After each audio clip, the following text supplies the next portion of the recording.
Yeah, Let's talk about another public intellectual, Burke.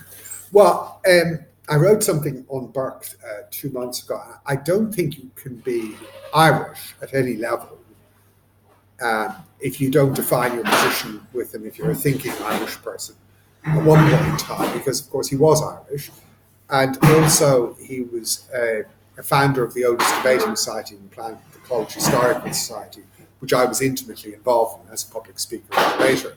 So his resonance was everywhere. You walked into the his rooms and there was a plinth of him. But also there's a plinth of him, I think, in the White House. There was during the Republican tenure of George Bush. And I think Cameron had a plinth of him, the same plinth of Edmund Burke. He migrated from Ireland to Britain, of course, became a British parliamentarian, representing, I think, in Bristol and other places as well. But Ireland is not noted for producing philosophers. We haven't, unless you count Bishop Berkeley. And Burke isn't really a philosopher, but he's the closest we've got. But his historic influence is enormous because he's the man responsible for conservatism. He establishes the ideology, let's call it an ideology for the moment, of conservatism, which is why the Republican Party in America and the Conservative Party in Britain venerate him so much. But they venerate him wrongly at one level and rightly at another. And I think you have to understand his conservatism. And when I published that article recently in Cassandra Voices, the editor was very reluctant to publish it because it went against the grain of the leftist right-on mindset of the public intellectual website he's running, because what are you doing writing about a conservative? Well, there's nothing wrong as such with conservatism. If you conserve that which is good and you preserve institutional structures which are good in an incrementalist way, which Burke was all in favour of. And Burke was also totally anti-extremist. His famous pamphlet on the French Revolution predicted the bloodletting of the terror and the guillotine and warned against this layer of extremism being taken seriously. And therefore, he's perceived to be in some way anti-left in the way that the French Revolution has been venerated, when it shouldn't have been. It was a total disaster and failure at all sorts of levels and ended up in the terror.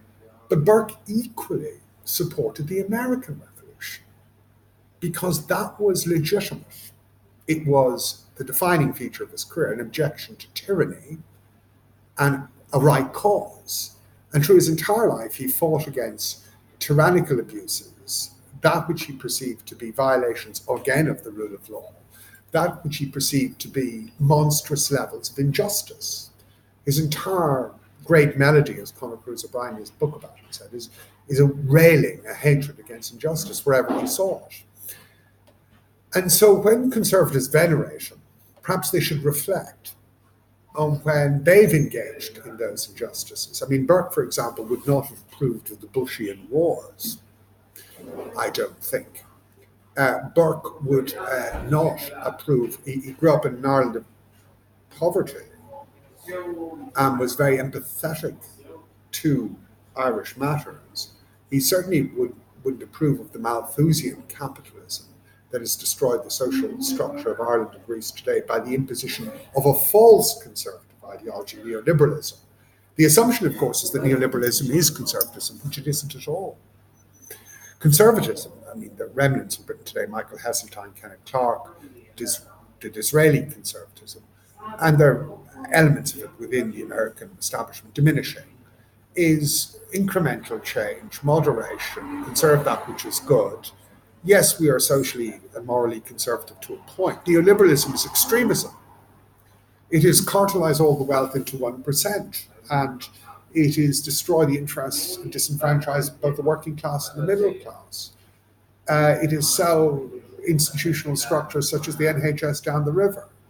It is bail out, and Burke go mad about this, bail out, as they've done in Ireland, corrupt banks and bankers who caused all the problem in the first place, set up a bad bank, NAMA, to launder the assets of corrupt lawyers, property speculators and businessmen and inflict austerity on the poor and working class people of Ireland. That's not conservatism. It's radicalism. It's extremism. And so when the Conservative Party of America or Britain could approve of Burke. They should realize what he was.